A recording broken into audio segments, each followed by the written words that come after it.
আমি কোরআনের scientific error ধরতে গিয়ে কোরআনের সৌন্দর্যে মুগ্ধ হয়েছি। আমি টিচার হতে চেয়েছিলাম, বুয়েটে আমার অনার্স মার্কসের মতো মার্ক ছিল। আমি ছিটকে পড়ে যাই। আমার একটি ক্ষোভ জন্মে সৃষ্টিকর্তার উপরে, ধর্মের উপরে, এবং আমি জায়নামাজ ফেলে দিই। এটা হয়েছিল একটা মৃত্যু যন্ত্রণা থেকে, ডেথ থটস চিন্তা করে। আমার একটা ভাইনা মারা গিয়েছিল। আল্লাহ, তুমি আমাকে সৃষ্টি করছো, আমি কেন মৃত্যুর মধ্য দিয়ে যাবো? আমি তোমার বলছি সৃষ্টি করতে। আইনস্টাইন তখন আমার বইটা পড়া হয়েছে, থিওরি অফ রিলেটিভিটি। আমার স্টিফেন হকিংস পড়া। আমি পুরোপুরি একজন এথিস্ট হয়ে গেলাম। আমার বাবা মুসলিম, আমার এনভায়রনমেন্ট মুসলিম, আমার দাদি নামাজ পড়ে, আমার নানা নামাজ পড়ে, তারপরে আমি পালন করি না ইসলামকে। মুসলমান, কি অধিকার আমার? তো আমি তো কিচ্ছু জানি না। তোমাকে আমি চাইলেও তো তোমার আমি আল্লাহরে দেখাই পারব না যে আল্লাহ আছে, এই কারণে আল্লাহ নাই। তো তুমি কোন জ্ঞানের উপর ভিত্তি করে বলো আল্লাহ নাই? কত জ্ঞানী তুমি? তুমি যতই পণ্ডিত হও, 99 পর্যন্ত করবা, কিন্তু তুমি 100 হবে না। তোমার বিশ্বাস করবেন, এই এক হচ্ছে আল্লাহ। এই এক আমাকে 100 দিবে। যেদিন থেকে এই এককে আমি স্বীকার করেছি, সেদিন থেকে আল্লাহ সুবহানাহু ওয়া তাআলা আমাকে সব দিয়ে দিয়েছেন, সব। এত সম্মান আর কত?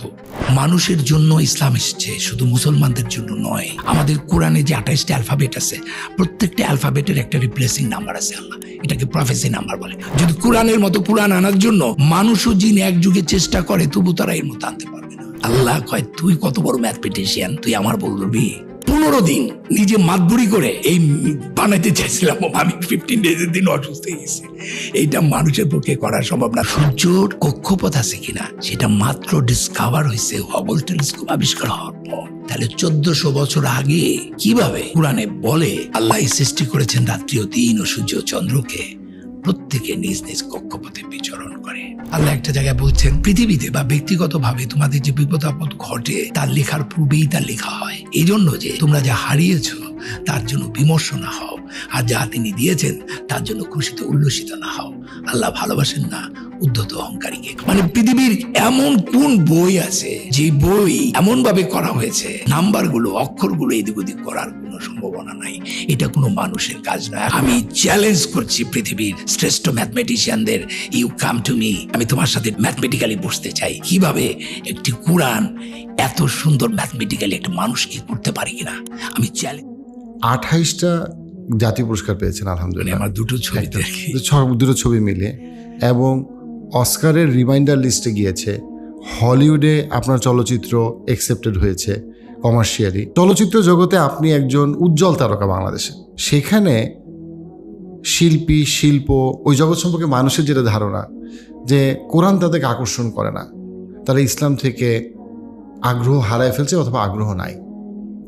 সেখানে ইসলাম এবং কোরআন আপনাকে কেন এই বয়সে এসে, এখন আপনার 60 বছর বয়স, আপনাকে কোরআন এত বিস্মিত করে বা আগ্রহী করে তুললো? প্রথমেই বলি, আল্লাহ যা চেয়েছেন তাই হয়েছে। আল্লাহর সাহায্য ছাড়া কোনো শক্তি নাই। আমার যা প্রাপ্তি সেটা, আমি তো একজন প্রকৌশলী, এবং আমি এই বয়সে এসে কোরআন আমাকে অ্যাট্রাক্ট করেছে এটা আমি বলবো না। আমাকে কোরআন অ্যাট্রাক্ট করেছে, আমি যদি বলি তাহলে 2002 থেকে শুরু হয়েছে প্রক্রিয়াটা। 2002 থেকে প্রক্রিয়াটা শুরু হয়েছে, কিন্তু এটা ওয়ার্ক করা শুরু করেছে 2005-06 এরকম, আমি এক্স্যাক্টলি মনে করতে পারছি না। আমি কোরআনের সায়েন্টিফিক এরর ধরতে গিয়ে কোরআনের সৌন্দর্যে মুগ্ধ হয়েছি। আমি আসলে মনে করি আমি তৈরি হইনি, আজকে আমি আপনার সামনে এসেছি তৈরি হয়ে। আমি মনে করেছি এখন আমার কথা বলার সময় এসেছে, আমি এখন কথা বলতে পারি, তাই না? তো আপনি যেটা বললেন যে আসলে শিল্পী যারা এত সুন্দর সুন্দর কাজ করে, যাদের মনটা এত সুন্দর, তার সাথে তো এই মহান শিল্পী সৃষ্টিকর্তারই ভালো সম্পর্ক থাকার কথা ছিল, কিন্তু অথচ উল্টো হয়েছে আর কি, তাই না? তো আমি আসলে সত্যিকার অর্থে আমি একটি মুসলমান পরিবারে জন্মগ্রহণ করেছি। আমার বাবা 64 বছর বয়সে মারা গিয়েছেন। উনি নামাজ পড়তেন 5 ওয়াক্ত, এবং আমি একটি মুসলিম ঘরে জন্ম নেওয়ার পরে আমি অঙ্কে সবসময় খুব কাছে ছিলাম, মানে উদাসীন ছিলাম। ক্লাস 7 অঙ্ক 5ও পেয়েছি, কিন্তু ক্লাস 8-এ গিয়ে মিরাকলি আমি অঙ্কতে 84 পেয়ে যাই, আমি স্কুলে ফার্স্ট হয়ে যাই। এই যে আমার অঙ্ক আমার খুব প্রিয় একটি সাবজেক্ট। তো যে কারণে আমি পড়ালেখায়, আমি খুব ছোটবেলাতেই খুব পারফরমেন্স টেন্ডেন্সি ছিল আমার। এই পড়ালেখা থেকে ঝোঁক ছিল না। আমি পড়ালেখায় মনোনিবেশ করলাম। করার পরে যেটা হলো, আমি স্কুলে ফার্স্ট হলাম, ম্যাট্রিকে 5টা লেটার নিয়ে ফার্স্ট ডিভিশন পেলাম। আমি নটরডেম কলেজে চান্স পেলাম। আমি চিটাগাং মেডিকেল কলেজে ভর্তি হলাম। আমি বুয়েটে 120 জনের মধ্যে আমার মেরিট লিস্ট ছিল। আমি ঢুকলাম এবং আমি প্রচুর এঘেট ছিলাম, পড়ুয়া ছিলাম, পড়তাম, কিন্তু নামাজ পড়তাম, রোজা রাখতাম, মসজিদে দিতাম। এটা আমার বাই বোন একটা ঘটনা ঘটেছে। কিন্তু ঘটনাটা ঘটে যায় বুয়েটের একটা প্রিপারেটরি লিভে পরীক্ষার 3 দিন আগে। আমার একটি দর্শন, একটি চিন্তা আমাকে লন্ডভন্ড করে দেয়। এরপর থেকে আমি টিচার হতে চেয়েছিলাম বুয়েটে, আমার অনার্স মার্কসের মতো মার্ক ছিল। আমি ছিটকে পড়ে যাই এবং আমার একটি ক্ষোভ জন্মে সৃষ্টিকর্তার উপরে, ধর্মের উপরে, এবং আমি যাই নামাজ ফেলে দিই, নামাজ থেকে দূরে সরে যাই, ধর্ম থেকে দূরে সরে যাই। এটা হয়েছিল একটা মৃত্যু যন্ত্রণা থেকে, মৃত্যু ডেথ থটস চিন্তা করে। আমার একটা ভাইনা মারা গিয়েছিল, তো ব্রেন টিউমারে। রাত্রে হঠাৎ একটা থটস আমার মাথার মধ্যে কাজ করে, সেখান থেকেই যে এই যে আমি, আপনি বসে আছি, বর্তমানটাই তো আসল। Just I think I am taking breath, এই যে ব্রেথটা নিচ্ছি, এটাই হলো আসল। কালকে আমি কি দিয়ে ভাত খেয়েছি? ইলিশ মাছ দিয়ে খেয়েছি না অস্কারে আমার পুরস্কার পেয়েছি, আমি 20টা জাতীয় পুরস্কার পেয়েছি, কি ছিলাম? It doesn't matter. Matter is that I am taking the breath. When the date will come, I am taking the test of death. কষ্ট, মৃত্যুর যে যন্ত্রণা ছোটবেলা থেকে যা শুনে আসছি ইমামদের মুখে, মসজিদে, সবার কাছে, ডেড বডি দেখে আমার তখন মাথার মধ্যে ঢুকে গেল, এই অল্প বয়সের একটা ছোট্ট বাচ্চা, তার মাথার মধ্যে ঢুকে গেল, এত যন্ত্রণার মধ্যে দিয়ে আমি যাব কেন? আল্লাহ, তুমি আমাকে সৃষ্টি করছো কে? অ্যাডাম গন্ধম ফল খাইছে, তাতে আমার কি? আমি কেন মৃত্যুর মধ্য দিয়ে যাবো? আমি তোমার বলছি সৃষ্টি করতে। এই যে ফিলোসফিটা, day after day, day after day, আর চারিদিকে নানা, মানে কি বলবো, ধর্ম কিন্তু আমাদের একটা শিক্ষিত মানুষের হাতে। আমি যদি বলি ধর্মের গ্র্যাজুয়েশন লেভেলটা হচ্ছে ইসলাম, তো আপনি যদি গ্র্যাজুয়েট না করে হুট করে ক্লাস 5-এ পড়ে যদি আপনি গ্র্যাজুয়েশনের অঙ্ক করতে বসেন, আপনি পারবেন না। ইসলামকে বুঝতে গেলে, ইসলাম যেই ধর্ম, কোরআনকে বুঝতে গেলে যে জ্ঞানটা দরকার, যে শিক্ষাটা দরকার, সেই শিক্ষাটা ছাড়া যদি ওইটা নিয়ে কেউ নাড়াচাড়া শুরু করে, সে কিন্তু মিসগাইড করবে। তো এই ধরনের মিসগাইডের কারণেই নানা প্রশ্ন আমাকে শুরু করলো। আমার আইনস্টাইন তখন আমার বইটা পড়া হয়েছে, থিওরি অফ রিলেটিভিটি, আমার স্টিফেন হকিংস পড়া। আমি পুরোপুরি একজন এথিস্ট হয়ে গেলাম। আই ডোন্ট বিলিভার, মানে I am don't believe in anything. এবং আমার সাথে একটা সৃষ্টিকর্তার একটা যুদ্ধের মতো হলো যে আমি তোমাকে, তুমি এটুকু ইচ্ছা করলে তুমি আমাকে সৃষ্টি করতে পারো না। I was total out of religion. কিন্তু আমাকে, আমার অসুস্থ হয়ে যাচ্ছিলাম, এই আমার মানসিক স্বাস্থ্যটা, যেহেতু জীবনে কোনো আনন্দ নাই, হাসি না, আমি একদম একটা ভিন্ন জগতে চলে যাচ্ছি। তখন তো আমার অনেকে ধর্মকর্ম বেশি করে, অনেকে পাগল হয়ে যায়। ওই সময় নাটক আমাকে বাঁচালো। নাটক আমাকে, জীবনটা তো একটা খেলা, আমরা সবাই খেলছি, ও আমাকে আবার একটা খেলার মধ্যে ঢুকাই দিল। আমি নাটক খেললাম, যেটা আমাদের একটা অ্যাবসার্ড নাটক বলে একটা নাটক আছে, সেখানে সবসময় একটা খেলা থাকে। খেলা শুরু করলাম, ভুলতে থাকলাম সেই সত্যটাকে। আর যত অ্যান্টি ইসলাম, অ্যান্টি ধর্মর বিষয় নিয়ে আমি লেখালেখিগুলোর মধ্যে ছিলাম, প্রিয় ছিল আমার অনেকেই। যেমন আমাদের কোনো এক অধ্যাপক বলেছিলেন, আস্তিক আর নাস্তিকের মধ্যে পার্থক্য কি? একটা ছেলে প্রশ্ন করেছিল, তখন সে অধ্যাপক বলেছিল পার্থক্য একই। কিরকম স্যার? বলে, পৃথিবীতে যদি 200টা ধর্ম থাকে, ধরেন কথার কথা, তাহলে 99টা বাদ দিয়ে আপনি ইসলাম গ্রহণ করবেন। আর যে নাস্তিক, সে 200টা বাদ দিছে, আর যে ধার্মিক, সে 199টা বাদ দিছে। পার্থক্য তো একের। এই ধরনের কথা কিন্তু একজন প্রফেসর যখন ছাত্রদের বলে, তখন এটা খুব দ্রুত প্রোগ্রেট করে, ধাক্কা দেখতে। এখন আমি এটা অ্যান্সার দিচ্ছি। ইসলাম একটা ধর্ম নিরপেক্ষ ধর্ম, সব ধর্মকে ইনক্লুড করেছে ইসলাম। আমাদের আদি থেকে আমরা মাত্র 25 জন রসুলের নাম জানি কোরআনে, তাই না? কিন্তু 1 লাখের উপরে আমি জানি যে পয়গম্বর আসছেন, তাদের আল্লাহ তো উল্লেখ করেন নাই। প্রত্যেকের আলাদা একটা ল্যাঙ্গুয়েজ ছিল। ইসলাম সব কিছুকেই তো ইনক্লুড করেছে, তো ওনার কথাটা ঠিক না। আমি তো মনে করি 200 না, ইসলামের সাথে পার্থক্য অন্য ধর্মের 199টা এক না, বুঝাতে পারলাম। এরকম মিসলিডিং কনসেপ্ট, যেমন স্টিভেন হকিংসের বইতে একটা আছে, অগস্টাইন নামে একজন বিখ্যাত আমাদের গবেষক, ম্যাথমেটিশিয়ান বলি বা ফিজিশিয়ান বলি, যারা জ্ঞানী লোক তারা তো একটু কম কথা বলে, আর শিষ্যরা অনেক বেশি পণ্ডিতি করে আর কি। তো উনি চুপচাপ কাপ করছেন, কোনো কথা বলছেন না। তো যেহেতু সে বিলিভার না, তাকে শুনিয়ে শুনিয়ে তারা রঙ্গ করছেন তার শিষ্যরা। একটা কোর্স এভাবেই আছে স্টিভেন হকিংসের বইতে, what was God doing before building the universe. একজনকে আরেকজনকে প্রশ্ন করছে, আরেকজন বলছে, I think he was making the hell for those who ask this question. তাহলে এই প্রশ্নটা আমার মধ্যেও এসে গেল, what was God doing before building the universe. দেখেন এই ধরনের মিসলিডিং একের পর এক। তো কোনো একদিন আমার বড় সিনিয়র ভাইদের সাথে আড্ডায় আমি বসেছিলাম, এবং সবাই মোহাম্মদ সাল্লাহ সাল্লাম কয়টা বিয়ে করেছে এটা নিয়ে চিন্তিত। হ্যাঁ, না না, তো আমিও মজা পাচ্ছি। তো হঠাৎ আমার প্রশ্ন হলো, এই রাকায়েল, তুমি জীবনে এত বই পড়ছো, একটা বই কি পড়ছো? হ্যাঁ, তুমি কোরআনটা জীবনে কোনোদিন পড়ছো? আর আমি না আবানি মোহাম্মদের সবাই সাপোর্ট করে, আমি যাই ব্রাদার্স ইউনিয়নে। মানে আমার প্রবলেমটা হচ্ছে সবাই যেদিকে যায় আমার ভাবনাটা উল্টা দিকে, তাই না? এই যে তারাবির নামাজ পড়ি, এই প্রশ্নগুলো আসা শুরু করলো।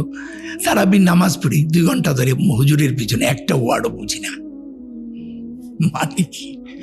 সো আমার কাছে মনে হলো যে আমি কোরআনটা আরবি পড়ে গেলাম, তাই না? আল্লাহর বাণী বুঝি বা না বুঝি, ওইটা পড়ার মধ্যে তো ওইটা শুনলেও কানের আল্লাহর ইবাদত হয়, আর ওইটারই হয়, সেটা আলাদা হিসাব।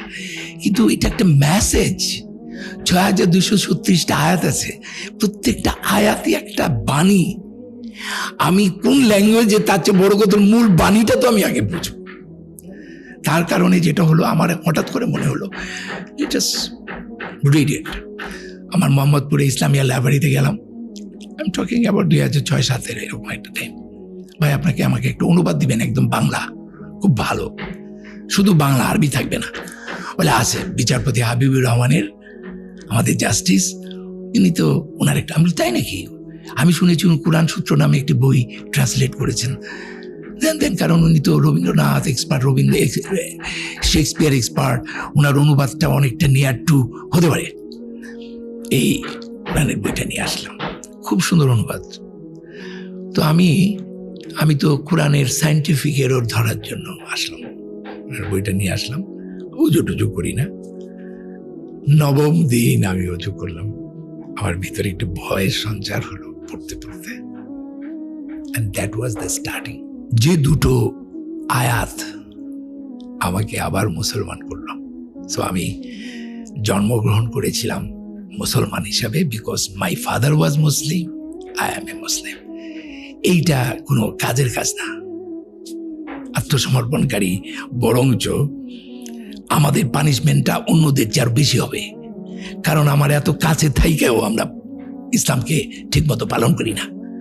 মানে এই যে যারা নিজেদেরকে মুসলমান বইরা মনে করতেছি, ওরা হিন্দু, ওরা খ্রিস্টান, আর আমরা মনে করতেছি আল্লাহ শুধু আমার ধর্মের, আল্লাহ তো সবার, তাই না? আমি মুসলমান, কি অধিকার আমার? কিন্তু আমি তো কিচ্ছু জানি না। আমার বাবা মুসলিম, আমার এনভায়রনমেন্ট মুসলিম, আমার দাদি নামাজ পড়ে, আমার নানা নামাজ পড়ে, তারপরে আমি পালন করি না ইসলামকে। আর যে লোকটা কিছুই জানে না, একটা সনাতনী ধর্মে বা অন্য কোনো ধর্মে জন্ম করেছে, ওর তো আমার চেয়ে বেটার অবস্থা হবে, কারণ ওর কাছে এটা, আমি এত কিছু পারবো করি না। এই ধর্মের কোনো ভ্যালু নাই। তো যাই হোক, যে দুটো ধর্ম, যে দুটো আয়াত আমাকে আবার মুসলমান করেছে, সেটা প্রায় 38 years old। আসলে 40 বছরটা খুব গুরুত্বপূর্ণ। আমাদের কোরআনেও কয়েকটা আয়াত আছে, যখন তুমি 40 বছর পৌঁছবে তখন এই করবো। মানে এই 40 বছরেই কিন্তু নবী আমাদের নবুয়ত হয়েছেন। আমার যে অ্যানিমেল বডিটা, এটা নানা রকম করবে, কিন্তু 40 বছরে এসে তার ভিতরে অনেক কিছু তৈরি হয়, আবার অনেকের হয় না। আমি 38 বছর বয়সে এসে আমার মনে হয়েছে আমি ধরতে পেরেছি। তো আমি ওই দুইটা আয়াত একটু বলতে চাই। প্লিজ। একটি আয়াত হচ্ছে সূরা আল হিজরের 26, 27, 28, 29, 30 এই পর্যন্ত আয়াত। আমি একটু আয়াতটা পড়ি। আউযুবিল্লাহি মিনাশ শাইতানির রাজিম। বিসমিল্লাহির রহমানির রহিম। আমি তো ছাঁচে ঢালা শুকনো ঠনঠনে মাটি থেকে মানুষ সৃষ্টি করেছি। এর আগে গরম বাতাসের ভাব থেকে জিন্স সৃষ্টি করেছি। আমি যখন তাকে সুঠাম করব আর তার দেহে আমার রুহু বা প্রাণ সঞ্চার করব, তখন তোমরা তাকে সিজদা করবে। আদমের কথা বলা হচ্ছে সেখানে, কিন্তু বলা হচ্ছে যখন আমি তাকে সুঠাম করব তার দেহে আমার রুহু বা প্রাণ সঞ্চার করব, তখন তোমরা তাকে সিজদা করবে। আমি না ওই আমার শব্দটা পেয়ে, আমরা একটু সুবিবাদী মানুষ তো বিশ্বাস করি আল্লাহ এখানে আছে, ওই আমার শব্দটা আমাকে না বলে কি বলে আল্লাহ তার নিজের রূহ সঞ্চারিত করেছেন। প্রত্যেকটা কোরআনে খুলে দেখে আমারটা আছে, এই আমার প্রথম। আর আমি খুব তখন বিবিসি দেখতাম, একটু মানে বলেই নেই যে ইসলামকে ধর্মকে অস্বীকার করা এক ধরনের সাইন অফ ইন্টেলেকচুয়ালিজম, তাই না? কিছু লোক আছে যারা জ্ঞানের মাধ্যমে অস্বীকার করে, আমি তাদেরকে কিন্তু করতে ভালোই বলি, কিন্তু তাদেরকে অনুসরণ করে একটা শ্রেণী আছে যে ওইটাকে ফলো করে, যে আল্লাহকে মানি না, ওইটা একটা জাতে উঠলাম, আমি অনেক জ্ঞানী মানুষ, ওইটা আমার পছন্দ না আর কি। তো যাই হোক, আমি এইটা পাওয়ার পর আমি বিবিসি আর্টক খুব আমার প্রিয় ছিল। বিবিসি প্রায় কিছু কিছু অনুষ্ঠান দেখতাম। তো একটা অনুষ্ঠানে সেখানে বিভিন্ন ইউনিভার্সিটির প্রফেসররা যারা এই ধর্মতত্ত্ব নিয়ে, সাবজেক্ট আমি ভুলে গেলাম, তাদের সাবজেক্টটা ছিল ওয়াই ইসলাম ইস এত প্রসার হচ্ছে, কেন ইসলাম গ্রহণ করছে। এটা বলার পরপরই আমি, সরি ফর মাই ল্যাঙ্গুয়েজ, একজন শ্বেতাঙ্গ উনি বলার পরই একটা শর্ট দেখালেন বিবিসিতে, উনি নামাজ পড়ছেন। তারপরে তাকে প্রশ্ন করা হচ্ছে why you have taken Islam. তখন উনি বললেন, ওনার পরিচয়টা বললেন, উনি একজন fire worker, high rise building এর ফায়ার ওয়ার্কার। যারা ফায়ার ওয়ার্কার হয় এরা একটু মানবকর্মী হয়, এই মানুষকে খুব ভালোবাসে, এরা মানবতাবাদী মানুষ। তো উনি বলল যে আমি একটা আয়াত পেয়েছি, এই আয়াতের কারণে আমি মুসলমান হয়েছি। কি সেই আয়াত? যে আয়াতটা আমাকেও পাগল করে দিয়েছে। সেই আয়াতটা হচ্ছে সূরা মাইদার 32 নম্বর আয়াত। ভুল হতে পারে, আল্লাহ মাফ করে দিবে, কিন্তু আমি আয়াতটা বলি, সেটা হচ্ছে আউযুবিল্লাহি মিনাশ শাইতানির রাজিম। বিসমিল্লাহির রহমানির রহিম। এই কারণেই বনি ইসরায়েলের উপর আমি এই বিধান দিলাম যে নরহত্যা বা পৃথিবীতে ধ্বংসাত্মক কার্য করা হেতু ব্যতীত কেউ কাউকে হত্যা করলে সে যেন পৃথিবীর সকল মানুষকেই হত্যা করল। কেউ কারো প্রাণ রক্ষা করলে সে যেন পৃথিবীর সকল মানুষেরই প্রাণ রক্ষা করল। তাদের কাছে আমার রাসূলরা স্পষ্ট প্রমাণ এনেছিল, কিন্তু অনেকেই সীমা লঙ্ঘনকারী রয়ে গেল। ও মাই আল্লাহ, একটা মানুষকে বাঁচালে সমগ্র মানব জাতির বাঁচানোর সওয়াব পাবে। কোনো কজ ছাড়া একটা মানুষকে হত্যা করলে, মানে যে পৃথিবীকে ধ্বংস করছে তাকে হত্যা করাটা জায়েজ, কিন্তু কোনো যুক্তিযুক্ত কারণ যেটা ধ্বংস করে না, এরকম যদি হয়, আপনি যদি একটা মানুষকে হত্যা করেন তাহলে সমগ্র মানব জাতির হত্যার পানিশমেন্ট আপনি পাবেন। ওই ফায়ার ওয়ার্কার বলতেছে যে একটা মানুষকে বাঁচালে যদি সমগ্র মানব জাতিরকে বাঁচানোর সওয়াব পাওয়া যায়, এত বড় আয়াত তো আমি কোনো গ্রন্থে পাই নাই। Why shall I not take the Islam? উনি যখন এটা বলছে তখন ওই আয়াতটা আমার মুখস্থ। আরো অনেক আয়াত আছে, সূরা আহজাবের মোস্ট প্রবাবলি 27 নম্বর আয়াত হবে আমার যতদূর মনে পড়ছে। সেটা বলছেন যে আল্লাহ, পৃথিবীর সমস্ত গাছ যদি কলম হয় আর এই যে সমুদ্র এর সঙ্গে যদি কালি, সেই সঙ্গে আরো 7 সমুদ্র যুগ দিয়ে যদি কালি হয়, তবুও তোমরা আল্লাহর গুণাবলী লেখে শেষ করতে পারবে না, কারণ তিনি শক্তিমান তত্ত্বজ্ঞানী। This is my point. শক্তিমান তত্ত্বজ্ঞানী, তিনি সর্বশ্রেষ্ঠ তত্ত্বজ্ঞানী। এই সর্বশ্রেষ্ঠ তত্ত্বজ্ঞানীটা যে কতবার কোরআনে আল্লাহ বলেছেন।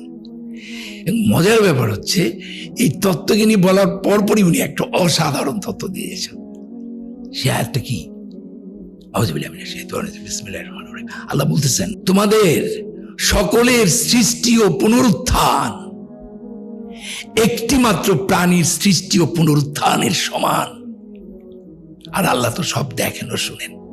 আপনি চিন্তা করতে পারেন, একটি প্রাণীর সৃষ্টি ও পুনরুত্থান তোমাদের সকলের সৃষ্টির ও পুনরুত্থানের সমানে বিবর্তনবাদের কথা বলতেছে না, হ্যাঁ কিনা নাই কোরআনে। যারা ভাই বুঝে না, যার জ্ঞান নাই, তারা উল্টাপাল্টা কথা বলা উচিত না কোরআনকে বাদ দিয়ে। আবারও বলছি, কোরআন অনেক জ্ঞানী গর্ভ একটা বই। আপনি চিন্তা করেন, একটা টিকটিকি যদি পৃথিবীতে থাকে, সেখান থেকে আল্লাহ আবার পুনরায় সৃষ্টি করবেন। মানে আমার কথা হচ্ছে, আজ পর্যন্ত মানুষ একটা অ্যামিবিয়া সৃষ্টি করতে পারছে? কোনো প্রাণী সৃষ্টি করতে পারছে? মানুষ একটা কণা, বালু কণাও সৃষ্টি করতে পারে নাই। He just ডিসকভারার। সে ধুলাবালি বার করে একটা করে নক্ষত্র আবিষ্কার করে আর বলে আল্লাহ নাই, আল্লাহ নাই। ও একটা ধুলাবালি পরিষ্কার করে আবিষ্কার করে। এটা তো সৃষ্টি নয়, হওয়ানি হয়ে যাবে, একটা বালুকানা আল্লাহ বানিয়ে ফেলবেন। তো বলতেছে, আপনি যে কয়দিন পরে বলবেন আমি মানুষ বানাইছি, এটাও বলতে পারে, কারণ আপনি তো ক্লোনিং হয়ে গেছে।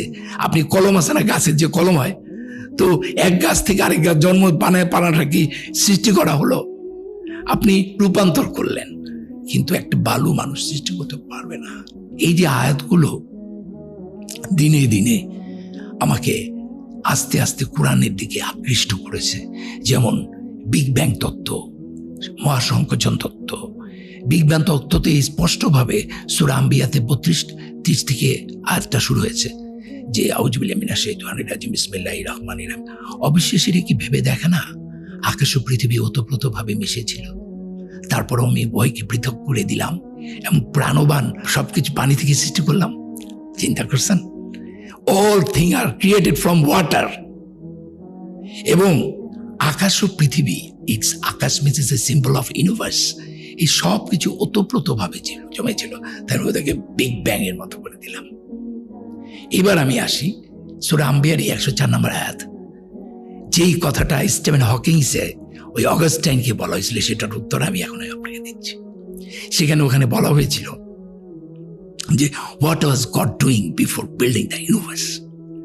সূরা আম্বিয়ার 104 নম্বর আয়াতে আল্লাহ বলছেন, আউযুবিল্লাহি মিনাশ শাইতানির রাজিম বিসমিল্লাহির রহমানির রহিম।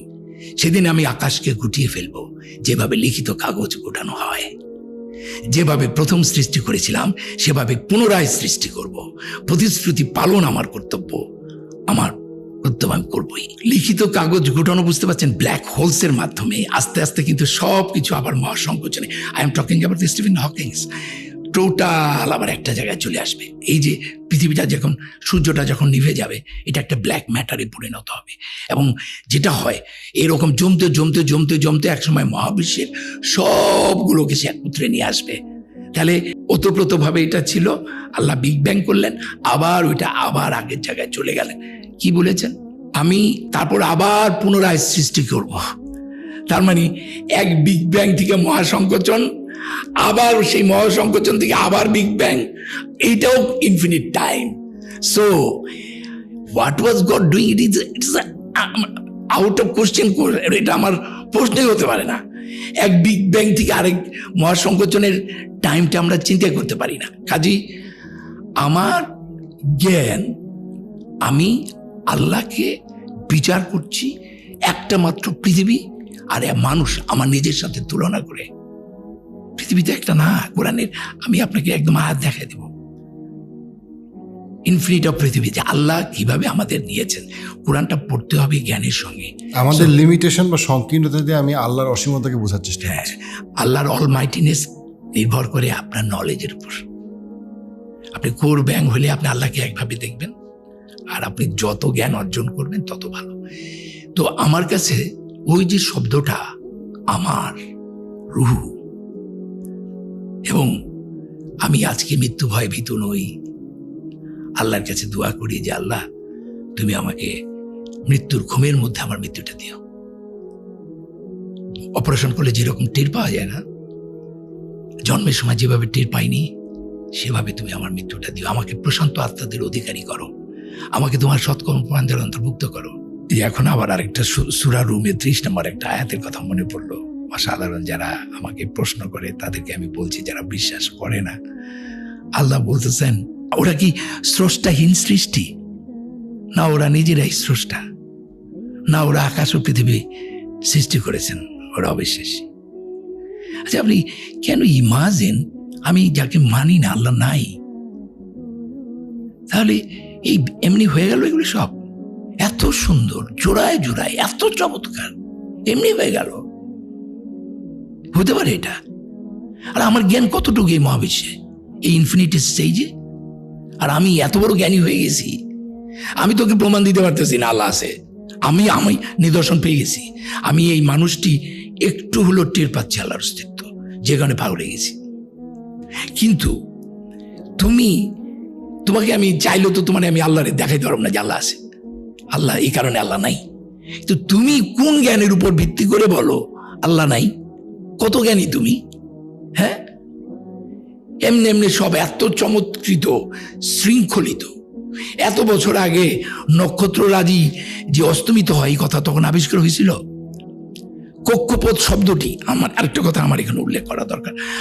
আমি তখন একটা ডেইলি সোপে অভিনয় করছি।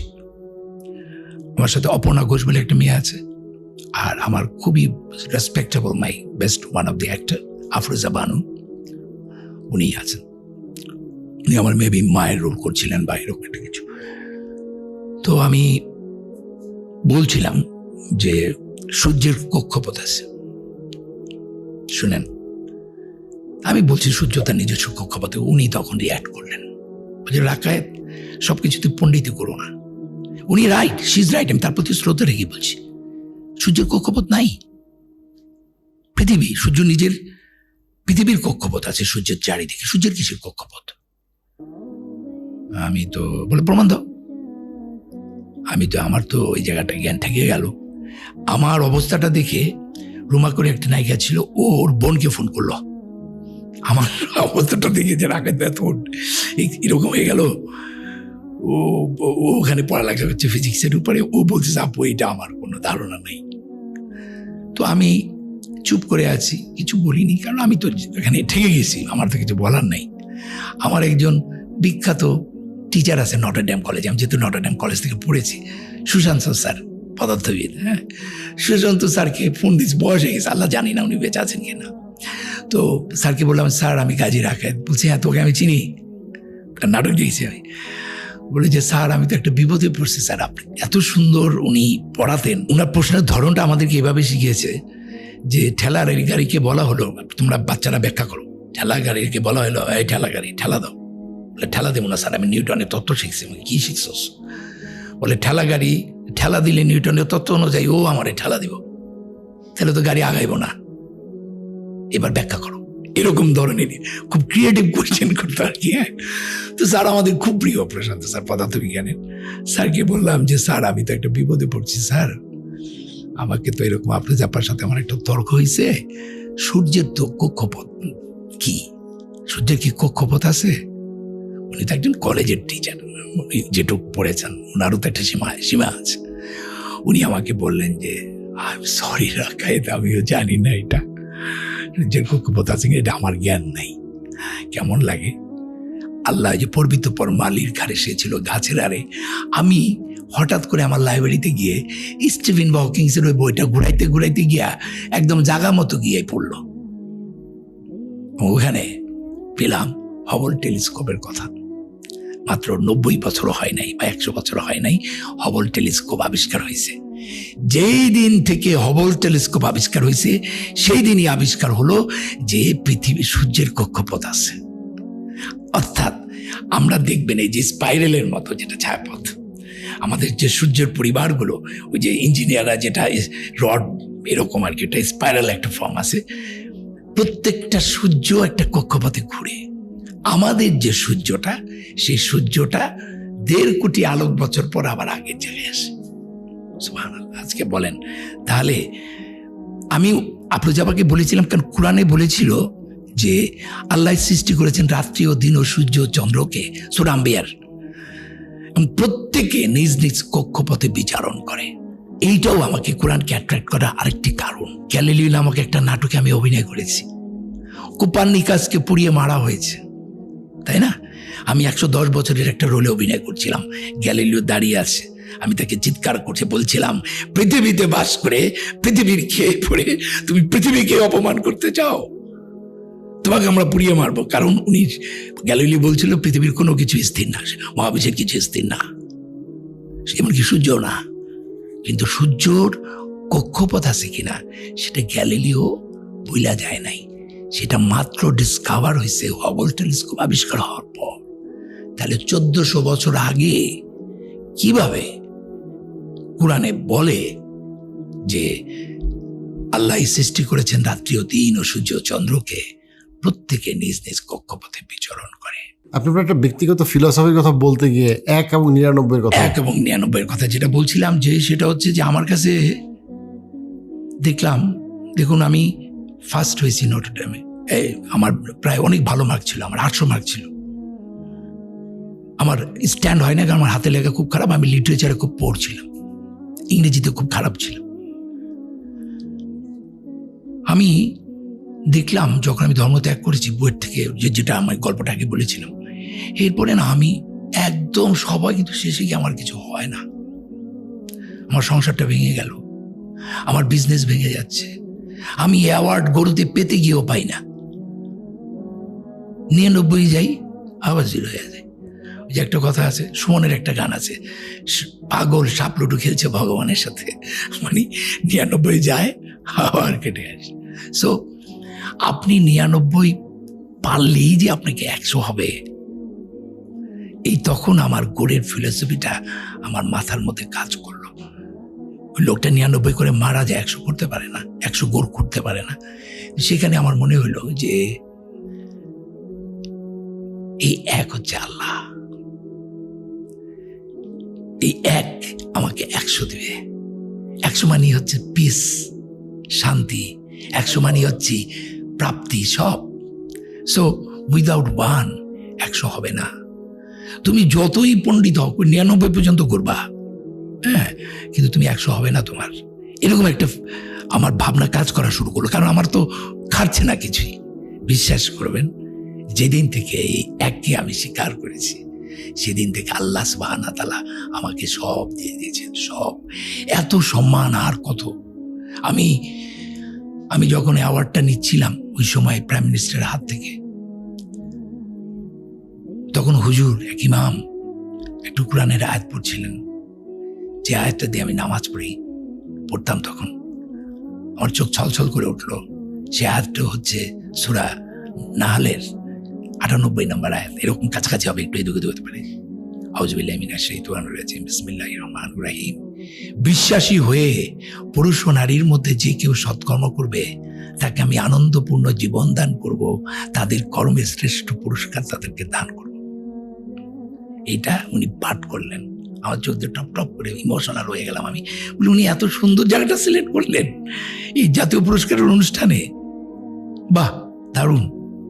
তো আমি মনে করি আমার যে মোদ্দা কথা, আমার হয়তো ব্যাংক ব্যালেন্স নাই, হয়তো আমার গাড়িটা ভাঙা, 25 বছর 20 বছর ধরে একই গাড়ি চালাই, হয়তো আমার জুতাটা খুয়ে গেছে, হয়তো আমি সাদা এই ড্রেস ধারণ করেছি, এটাও একটা কারণ আছে। এখন এটা এক ধরনের, যে হজে গেলে সাদা কাফনের কাপড় পরে যেরকম, আমি যেদিন তার কাছে সারেন্ডার করেছি পুরোপুরি, সেদিন থেকে আমি সাদা পরি। আর এটা কিন্তু সাদা না, it's a combination of 7 colours, 7টা রং এটার মধ্যে আছে। সাদা খুব প্রিয় আল্লাহর, না? তো আমার কাছে মনে হয়েছে, আমি যেটা বলে যাই, যে বিশ্বাসী হয়ে যে সৎকর্ম করবে, তার হয়তো প্রাচুর্য হবে না, কিন্তু প্রাচুর্য হলে কি সুখী হওয়া যায়? অ্যাপার্টমেন্ট, ঝকঝকে অ্যাপার্টমেন্টের চেয়েও একজন রিক্সা চালক অনেক সুখে আছে, কারণ আপনি একজন মনোবিজ্ঞানী, আপনি জানেন যে আসলে শান্তিটা মনের। তো আমার কাছে যেটা মনে হয়েছে, আর কত সম্মান দিবে আল্লাহ আমাকে, নুয়ে পড়ছি। তবে অবাক হচ্ছি, ইদানিং আমার বিশ্বাসটা হয়েছিল হয়তো 0.11%, আস্তে আস্তে আস্তে আস্তে কোরআন পড়ে পড়ে পড়ে পড়ে প্রতি বছর লেয়ার টু লেয়ারে যেতে যেতে যেতে যেতে যেতে যেতে এখন আমার বিশ্বাসটা আস্তে আস্তে বাড়ছে। এই বাড়াটা কোরআন ছাড়া সম্ভব নয়। কোরআন এবং গণিতের মধ্যে অনেক সুন্দর কিছু সামঞ্জস্যপূর্ণ বিষয় চিন্তা করেন, গবেষণা করেন, যেটা সম্পর্কে আমাদের শিক্ষিত সমাজ একেবারেই জানে না। তো কিভাবে এটা আপনার শুরু হইল? মানে কেন কোরআনের বিস্ময়ে জায়গায় আপনি গণিতকে কিভাবে মিলাইলেন, এবং সেখানে আপনি যদি কিছু আমাদেরকে যদি উদাহরণ দেন যে কেন কোরআনের একটা গাণিতিক ভাষা অথবা কোরআনের একটা গাণিতিক অলৌকিকতা আপনাকে মুগ্ধ করলো? রাইট, এটা খুবই গুরুত্বপূর্ণ। আমি যখন কোরআনের সৌন্দর্য দিয়ে আকৃষ্ট হচ্ছিলাম তখন আমি গণিতের দিকে যাইনি। আমি তখন কিছু সুন্দর সুন্দর ভার্স ফিলোসফিক্যালি আগাচ্ছিলাম। করোনার সময়, আমি করোনা আক্রান্ত হয়েছিলাম, করোনার সময় দুইটা সংখ্যা, একটা 7 আর একটা হচ্ছে 19। 1974 থেকে 84 এরকম জায়গা পর্যন্ত 7-এর যে মহত্ব, যেমন সূরা ফাতিহার 7, তারপরে 7টা আকাশ, 7টা মহাদেশ, তাই না, 7টা রং, এই যে 7-এর যে চমৎকার, আপনি সূরা ফাতিহার 7-এর যে ম্যাথমেটিক্যাল মানে অঙ্ক আছে, এটা আপনি পাগল হয়ে যাবেন। 7 নিয়ে গবেষণা করে ফেলেছে রিসার্চাররা।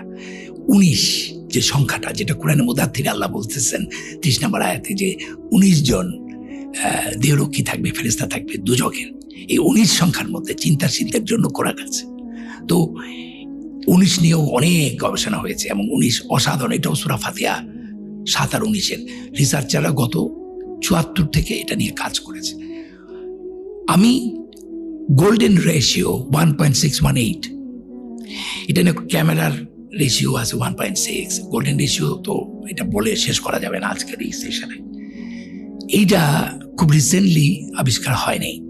কোরআনের মধ্যে যে গোল্ডেন রেশিওটা আছে, দেখেন 1.618, এটা নবীর সময় ছিলই না, শূন্য ছিল না তখন, শূন্য হয়েছে আরো এক ইন্ডিয়ান পণ্ডিত এটা আবিষ্কার করেছেন অনেক পরে।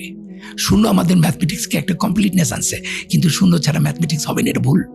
ওই সময় শূন্য ছিল না, কিন্তু 1.618 পয়েন্ট সামথিং, এটা তো নবী করিম সাল্লাল্লাহু আলাইহি ওয়াসাল্লামের ছিল না। কিভাবে কাটায় কাটায় এগুলো মিলে যাচ্ছে। কোরআনের মধ্যে যেমন ধরেন 786, 786, এই 786টার একটা মহত্ব আছে। এটা কিন্তু ওই যে এটাকে অ্যাবজাদ ভ্যালু বলে বা জিওমেট্রা ভ্যালু বলে। আমাদের কোরআনে যে 28টা অ্যালফাবেট আছে, প্রত্যেকটা অ্যালফাবেটের একটা রিপ্লেসিং নাম্বার আছে। আল্লাহ এটাকে প্রফেসি নাম্বার বলে। আল্লাহ এই নাম্বারটা দিয়েছেন কোন আরবিক ল্যাঙ্গুয়েজটার সাথে সাথে। এখন মজার ব্যাপারটা হচ্ছে যে এই গোল্ডেন রেশিওটা সূরা ফাতিহার মধ্যে আছে। কিভাবে? ধরেন আমাদের মানে আমি যেটা গবেষণাটা করেছি সেটা হচ্ছে যে কোরআনের প্রত্যেকটা সূরার একটা ম্যাথমেটিক্যাল ভ্যালু দেওয়ার চেষ্টা করেছি। ধরেন সূরা বাকেরার 286টা আয়াত আছে, তাহলে এটার ম্যাথমেটিক্যাল ভ্যালু হবে 2.286, যদি এটা আমি ডেসিমেলে নিয়ে আসি, ডেসিমেল ভ্যালু। সূরা আল মারিজের 44টা আয়াত আছে, কিন্তু এটা চ্যাপ্টার নাম্বার হচ্ছে 70, তাহলে এটা আমরা বলতেছি 70.44। এখন কোনো আয়াত যে আয়াতগুলোর বেশি, যেমন ইমরানে বেশি, সূরা নাসে বেশি, কিন্তু সূরা আল ফালাক বা সূরা নাসে কিন্তু আয়াত সংখ্যা কম, সূরা ইখলাসে তো আরো কম, তাই না, বা সূরা যাই হোক কাউসারে তো মাত্র 3টা আয়াত। তাহলে ওই 3টা আয়াতের ডিজিটাল ভ্যালুটা আর দশমিক ভ্যালুটা কিন্তু সূরা বাকেরার এক না, বুঝতে পারছেন, আলাদা। তার পজিশন অনুযায়ী বার করলাম, তার মানে এইভাবে আমি সূরাগুলো বার করলাম। করার পরে তাহলে কোরআনে টোটাল 114টা সূরার মধ্যে 2টা সূরাতে বিসমিল্লাহ নাই। 1 নম্বর সূরা তওবায় কোনো বিসমিল্লাহ নাই, 9 নম্বর চ্যাপ্টার। আর সূরা ফাতিহার যে বিসমিল্লাহটা আছে, সেই বিসমিল্লাহটা, এটা আমার কথা না, রিসার্চারদের কথা, সূরা ফাতিহাটা বিসমিল্লাহটা 7টা আয়াতের ভেতরে, ঠিক আছে। তার মানে 112টা বিসমিল্লাহ, আর সূরা ফাতিহার বিসমিল্লাহটা ধরলে পুরা কোরআনে আয়াত সংখ্যা হচ্ছে 6236টা। তার সঙ্গে আপনি যদি 12 যোগ করেন তাহলে এটা হবে 6348।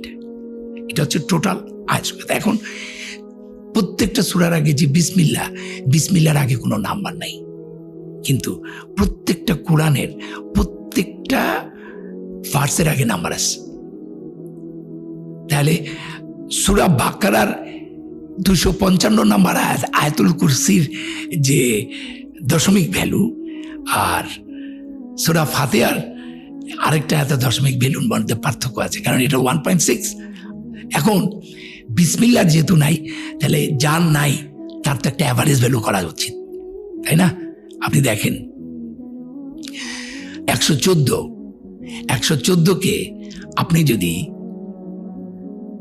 6348 দিয়ে ভাগ দেন, আপনি ভাগফলটা পাবেন 0.01799 সামথিং, মানে যেটা অ্যাভারেজ করলে হয় 0.018 বিসমিল্লার ভ্যালু।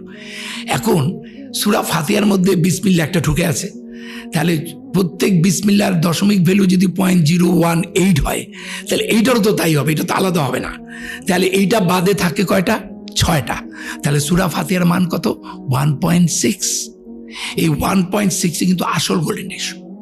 কারণ হচ্ছে, আমি আস্তে আস্তে এটা পড়ে 1.6, এই 1.6 এর সাথে এবার ওই বিসমিল্লার ভ্যালুটা যোগ করেন, 1.018 কত হয়? 1.618। এবং সূরা যে সূরা আল মারিজের 70 নম্বর চ্যাপ্টার, কিন্তু সেখানে কয়টা আয়াত আছে? 44টা।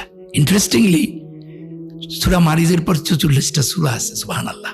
আপনি দেখেন, এমন একটা সূরা, আমাদের নাভিটা যে বেলি বাটন, এটা আমার বডির গোল্ডেন সেন্টার, কাবা আমাদের পৃথিবীর গোল্ডেন সেন্টার, এবং কোরআনের গোল্ডেন সেন্টার হচ্ছে সূরা আল মারিজ, সূরা আল মারিজ। সেখানে 70, এবং সেটার ভ্যালু হওয়ার কথা ছিল 70.44, এবং 70.44 এটার সাথে যদি এবার একটা বিসমিল্লাহ আছে, ওটা যোগ করেন 0.018, তাহলে ওটা যোগ করার পর 70.45 সামথিং পাবেন। 114কে 70.45 দিয়ে ভাগ দেন, দেখবেন 1.618 হচ্ছে। সো এরকম, যেমন আমি রিসার্চারদের সাথে, রিসার্চার এগুলো তো বাংলাদেশি রিসার্চারটা কম হয়েছে, সিরিয়া, জর্ডান এবং এগুলো হয়ে গেছে। আমার কাছে একটা সফটওয়্যার আছে, এটা সিরিয়ার এক ইঞ্জিনিয়ার। আমি শুধু এটুকুই আমি আপনাকে বলি, ম্যাথমেটিশিয়ানস আর একটা ইঞ্জিনিয়ারের মধ্যে পার্থক্য আছে। ইঞ্জিনিয়াররা ম্যাথমেটিক্সটা রেগুলার প্র্যাকটিস করে, আর ম্যাথমেটিশিয়ানরা হলো তাত্ত্বিক। সো ইঞ্জিনিয়াররা, আমি যেহেতু ইঞ্জিনিয়ার, আমি কিন্তু 0.05 থেকে শুরু করে এগুলি নিয়েই আসি সবসময়। কাবার 4টা ডাইমেনশন আমার মুখস্থ, কাবা ঘরের কোন ডাইমেনশন আল্লাহ আমাকে এখনো নেয়নি, ইনশাল্লাহ যাবো। কিন্তু কাবা ঘরের হাইট, ডাইমেনশন সব আমার মুখস্থ। আমি বলি কাবার এক সাইডের ডাইমেনশন হচ্ছে যেটা সামনে, যেটাকে হিজার স্মাইল বলে, তাই না? যে হিজার স্মাইল যেটা সার্কেল, সেমি সার্কুলার, ওই ডাইমেনশনটা হচ্ছে 9.9 মিটার। তার ডান পাশে যেটা হিজার স্মাইলের, সেটার মাপ হচ্ছে 12.04 মিটার, আর তার বাম পাশেটা হচ্ছে 11.68, আরেকটা হচ্ছে 10.18। তাহলে আপনি যদি কাবাকে বর্গাকৃতি বলেন, তাহলে কিন্তু ভুল। এই 4 রকমের মাপই এমন, কাবা শরীফের সমস্ত মাপগুলো যোগ করার পর কাটায় 114 হচ্ছে।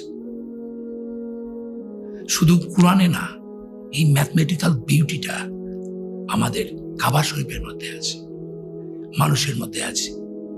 এবং আমি অবাক হবেন, কোরআনে আমাদের নবী করিম সাল্লাল্লাহু আলাইহি সাল্লামের সময় যখন কোরআনটা নাজিল হয়, তখন কোনো জবর জের ছিল না, এবং তখন ছিল 28টা অ্যালফাবেট।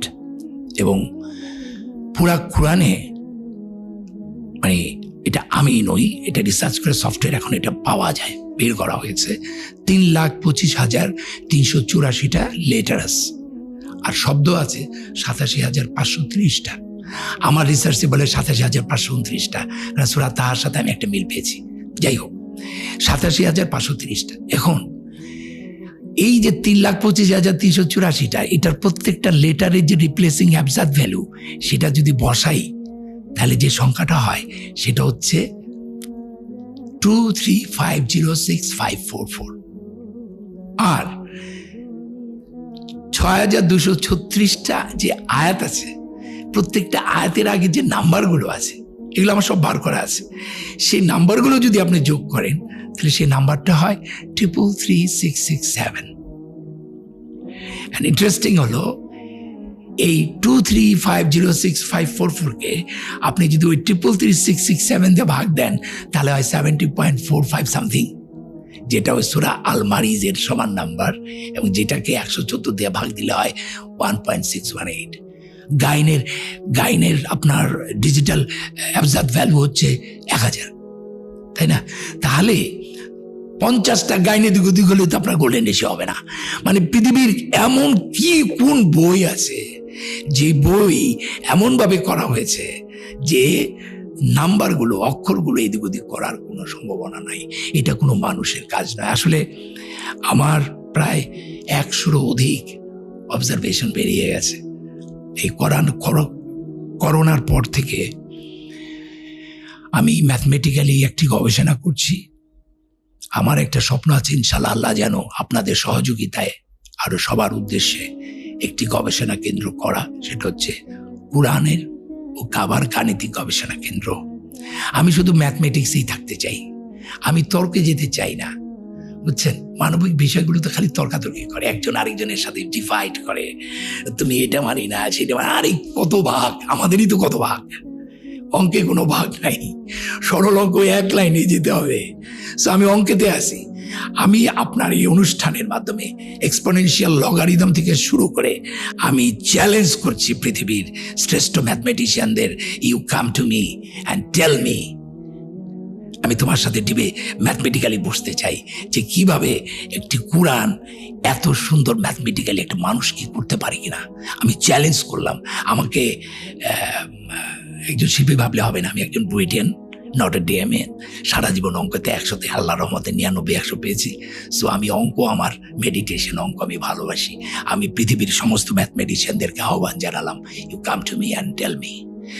কেমিস্ট্রি, ফিজিক্স তো রয়েই গেছে, সেগুলি তো রয়েই গেছে। একটা কথা আমার এখন কেমিস্ট্রির কথা বলার পরে মনে পড়ে গেল, যারা সায়েন্সের ছাত্র তাদেরকে আমি বলছি, অ্যাবজার্ভ ভ্যালু না বুঝলে জিওমেট্রা ভ্যালু হিব্রু ভাষায় ছিল। হিব্রু ভাষায় 27টা লেটার ছিল, অ্যালফাবেট ছিল, আমাদের 28টা। আপনারা জানেন যে অ্যাটমিক নাম্বার কাকে বলে? অ্যাটমিক নাম্বার হচ্ছে নাম্বার অফ প্রোটনের সংখ্যাই অ্যাটমিক নাম্বার। একটা পার্টিকেলের অণুর মধ্যে প্রোটন আর নিউট্রন থাকে, ইলেকট্রন তো মাইনাস, ওটার কোনো ভর নাই। নিউট্রন আর প্রোটন সমান থাকে। আর একই ম্যাটার কিন্তু অনেক রকমের ফর্ম আছে, যেমন আয়রনের 3-4টা ফর্ম আছে, তাই না? ওই প্রোটনটা একই থাকে, প্রোটন যদি চেঞ্জ হয়ে যায় তাহলে ওই ম্যাটার চেঞ্জ। আর নিউট্রনটা এদিক ওদিক হয়।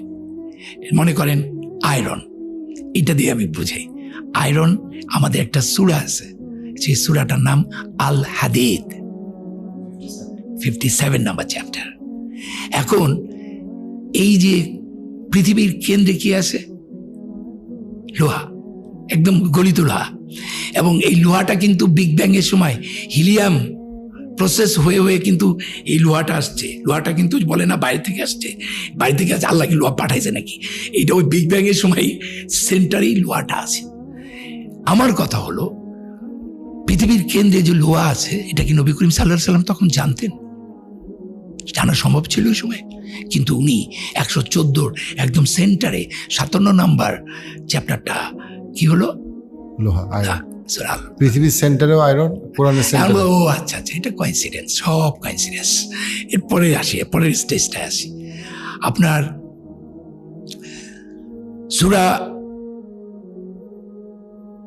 এই আল হাদিদের আপনি যদি 26টা, মানে আমি যদি অ্যাবজার্ভ ভ্যালুটা না বুঝি, যেমন হাদিদ, হার অ্যাবজার্ভ ভ্যালু 8, দাল 4, আর ইয়া আর আরেকটা দা, তাহলে কত হলো? 8 4 12, 12 আর 10 22, 22 আর 4 26। হাদিদের অ্যাবজার্ভ ভ্যালু 26, লোহার অ্যাটমিক নাম্বার 26। এটাও কোইন্সিডেন্স। শুধু কি তাই? সূরা, আপনারা যারা সায়েন্সের তাদেরকে বলছি, আল হাদিদ এটার মানে হচ্ছে দা আয়রন, আল মানে দা আয়রন। তাহলে 26, ঠিক আছে, 26। আর আলিফ হচ্ছে 1, লাম হচ্ছে 30, কত হয়? 26 আর 31 57। আল হাদিদ অ্যাবজার্ভ ভ্যালু 57। সো এটাও কোইন্সিডেন্স। নাও আরেকটি মজার ব্যাপার যেটা খুবই আমাকে আলোকিত করেছে, সেটা হলো যে ধরেন আইসোটোপ, যারা সায়েন্সের ছাত্র তারা জানবেন, I think you also an engineer. Isotope is the weight of the particle, না? নিউট্রন আর প্রোটনের ওয়েট। এখন এই লোহার 7 ধরনের লোহা আছে পৃথিবীতে, তার মধ্যে 4টা লোহা পার্মানেন্ট ফর্ম, যেমন নিকেল টিকেল এরকম অনেকগুলো আছে, আর 3টা লোহা 2 বছরের মধ্যে নিউক্লিওসিনথেসিস বলে, এটা অন্য ম্যাটার হয়ে যায়। একটার ফর্ম আছে ওটা মনে হয় 2-3 মাস থাকে, আরেকটা 2.5 বছরের মধ্যে শেষ হয়ে যায়। মানে পার্মানেন্ট ফর্ম হচ্ছে 4টা লোহার। এই 4টা লোহার নিউট্রন প্রোটনের যে আইসোটোপ মাপা হয়েছে, কোনোটায় পাওয়া গেছে 58, কোনোটা 60, কোনোটা 61, কোনোটা 54। এই 4টাও লোহার অ্যাভারেজ আইসোটোপ হচ্ছে 57। এইটাও কোইন্সিডেন্স। এবং সবচেয়ে ইম্পর্টেন্ট আরেকটি সূরা আমি আপনাদেরকে বলছি, সেটা হচ্ছে সূরা আল ফুরকানের, যেটা নাম্বারটা একটু এদিক গন্ডগোল হয়, আমার মনে থাকে না। সেখানে আল্লাহ বলতেছেন, আর তিনি প্রবাহিত করেছেন 2টো সাগর, যার একটির পানি সুমিষ্টি ও সুপেয়, অপরটির পানি লবণাক্ত ও বিস্বাদ, বুক জ্বালা করে। আর 2-এর মাঝে রেখে দিয়েছেন এক ব্যবধান, এক অনতিক্রম্য বাধা। ভাই প্রিয়, আপনার মাধ্যমে আমি দর্শকদেরকে বলছি, ইউটিউবে সার্চ দেন, আপনি 2টা সমুদ্রের, এই যে মিষ্টি 2টা সমুদ্রের মাঝখানে একদম ভিডিও আছে, একদম একটা ব্যবধানটা বোঝা যায়। কিন্তু এইটা তো নবী করিম সাল্লাল্লাহু আলাইহি সাল্লামের সময় নাবিকরা এসে তারে বলছে, তিনি সেইটা শুনে লিখছেন, তাই তো? এটাই তো সবাই বলবেন যে আর 2-এর মাঝে রেখে দিয়েছেন এক ব্যবধান। এটা তো, কিন্তু এর পরের লাইনটাই হচ্ছে ডেঞ্জারাস। আর তার মধ্যে 2-এর মধ্যে রেখে দিয়েছেন এক ব্যবধান, এক অনতিক্রম্য বাধা। ও মাই গড, মানে কি? বাধার কথা বলবেন কেন? উনি যদি শূন্যই লিখতেন তাহলে তো ব্যবধান দিলেই শেষ, বাধার কথা কেন বলবেন? এই ব্যবধানটা হচ্ছে, যারা কেমিস্ট্রি ছাত্র তাদেরকে বলছি, এই 2টা সেলে ঘনত্বের কারণে ওখানে একটা মেমব্রেন তৈরি হয় 100 মিটার পর্যন্ত। আপনারা এখন এগুলি সায়েন্স, 100 বছর হয়েছে সায়েন্স এগুলো আবিষ্কার করছে। ওই মেমব্রেনটা অটো প্রসেসেই একটার সাথে আরেকটাকে মিশতে দেয় না, একটা মেমব্রেন তৈরি হয়। তাহলে এত বছর আগে আমারে আপনি বলেন, ইজ ইট পসিবল যে এইরকম একটা অনতিব্রহ্ম বাধার কথা নবী করিম সাল্লাল্লাহু আলাইহি সাল্লাম কিভাবে বলবেন? এতে কি প্রমাণ করে না it is not made by human, it's a totally divine book? এরকম শুধু সায়েন্স, তার মনোবিজ্ঞানের কথা কি বলবো, এটা তো আর বলে শেষ করা যাবে না। প্রত্যেকটা সাবজেক্টে, ফিজিক্স, রসায়ন, কিন্তু আমি আমার কাছে খুব দুঃখ লেগেছে। আমি অনেক হুজুরকে আমি তাদের টকশোতে দেখেছি যে কোরআনে সম্ভবত 6200 এই কটা আয়াত থাকতে পারে। সম্ভবত কেন? আরে কোরআনে আয়াত নাম্বার তো লেখা আছে, এটা কি আপনি সারা জীবন গুনতে পারেন নাই? আপনার তো এটা জানতে হবে। 6234টা আয়াত, 112টা বিসমিল্লাহ। অ্যাকচুয়ালি বিসমিল্লার তো 114টাই আছে। সূরা ফাতিহার একটা, আর আরেকটা হচ্ছে 27 নম্বর যে সূরাটা, সেটা হচ্ছে সূরা নামল, যে পিঁপড়া, সেটার মধ্যে কিন্তু সুলাইমান রাদিয়াল্লাহু আনহু বিলকিস রাদিয়াল্লাহু আনহার কাছে যে চিঠিটা লেখেন, সেখানে কিন্তু বিসমিল্লাহির রহমানির রহিম লেখেন। আল্লাহ কিন্তু 114টা বিসমিল্লাহ রেখেছেন। তো যাই হোক, অ্যাবজাদ ভ্যালুটা জানা দরকার, কারণ এই যে আর রহমানুর রাহিম, এই আর রহমানুর রাহিমের অ্যাবজাদ ভ্যালু হচ্ছে 618। নবী করিম সাল্লাল্লাহু আলাইহি সাল্লাম তো পরম করুণাময়, পরম দয়াময় ছিলেন, কিন্তু তিনি, আমি সূরা ফাতিহার 7টা আয়াতের মধ্যে প্রথম তো বিসমিল্লাহির রহমানির রহিম, প্রথম 3টা আয়াত হচ্ছে আল্লাহর গুণাবলী, পরের 3টা হচ্ছে আল্লাহর কাছে আমরা প্রার্থনা করছি তুমি আমাদের এটা দাও, নাকি? এই 3টা গুণাবলীর মধ্যে একটা গুণাবলী নবীরও ছিলেন। আমার নবী করিম সাল্লাল্লাহু আলাইহি সাল্লাম পরম করুণাময়, পরম দয়াময় ছিলেন, পরম প্রশংসিত, পরম প্রশংসাকারী ছিলেন। কিন্তু এই পরম করুণাময়, পরম দয়াময় 618 সাথে আপনি যদি আল্লাহ সুবহানাহু ওয়া তাআলার এক যোগ করেন, তাহলে সেটা হয় 619। আর এই 619 হচ্ছে অ্যাবজাদ ভ্যালু অফ লা ইলাহা ইল্লাল্লাহ মুহাম্মাদুর রাসূলুল্লাহ। লা ইলাহা ইল্লাল্লাহ মুহাম্মাদুর রাসূলুল্লাহ, এটার অ্যাবজাদ ভ্যালু হচ্ছে 619। নাজিল হয়েছে তো সূরা আল নাসর, 110 নম্বর সূরা নাকি? এই 110 নম্বর সূরাতে মনে হয় যে আয়াত সংখ্যাটা আছে, সেই আয়াত সংখ্যার সাথে আপনি যদি চ্যাপ্টার নাম্বার 110 যোগ করেন, আর সূরাতে যেই কটা লেটার আছে সেই লেটারের অ্যাবজাদ ভ্যালু হচ্ছে 6123। এই 6123 সাথে যদি আপনি আয়াত সংখ্যা আর চ্যাপ্টার সংখ্যা যোগ করেন তাহলে হয় 6236, অর্থাৎ টোটাল নাম্বার অফ পার্টস। যেহেতু আল্লাহ বলতেছেন যেদিন তুমি দেখবে দলে দলে গ্রহণ করছে, মানে ইসলাম যেদিন শেষ, মানে 6236 শেষ। কি ইনডিরেক্টলি কোন ইন্টেলেকচুয়ালদের জন্য এটা আপনি বুঝতে পারছেন? এবং বলেছে যে তোমরা যদি পারো আমার মতো একটা সূরা অন্তত আনো। আউযুবিল্লাহি মিনাশ শাইতানির রাজিম, বিসমিল্লাহ, একটা আয়াত বলতেছি, বলো যে কোরআনের মতো কোরআন আনার জন্য, এটাকে চ্যালেঞ্জ বাস বলা হয়, বলো যদি কোরআনের মতো কোরআন আনার জন্য মানুষ ও জিন এক যুগে চেষ্টা করে তবু তারা এর মতো আনতে পারবে না। একটা সূরা আনতে বলছে, কিন্তু সেই আনাটা মানে কি একটা যে কোনো একটা লোক এসে বললো কি এই যে দেখেন আমার কাছে একটা সূরা নাজিল হইছে, লাভ লাভ লাভ লাভ। আল্লাহ কি এটা বুঝাইছে? ওই সূরাটার মধ্যে যে ম্যাথমেটিক্যাল, যে স্ট্রাকচারাল, যেই ভাষাগত যে জায়গাটা আছে ওইটা কোনো মানুষের পক্ষে করা সম্ভব না। এই কারণেই বলছে তুমি আমার মতো আরেকটা সূরা তুমি আনতে পারবে না। তাহলে এটা বুঝতে গেলে ভাই আপনার কোরআনের ম্যাথমেটিক্যাল ল্যাঙ্গুয়েজ বুঝতে হবে। পুরা কোরআনটা ম্যাথমেটিক্যাল ল্যাঙ্গুয়েজের উপর, এবং সেটা আল্লাহ এমনভাবে করেছেন যাতে এটা কেউ পরিবর্তন করতে পারে না। এবং আপনি, আমার এক বন্ধু, ও মক্কা থেকে ঘুরে আসার পর ও একজন আর্কিটেক্ট, এবং সে খুব ইমানদার, নামাজি, অনেক বড় আর্কিটেক্ট, নাম বলি।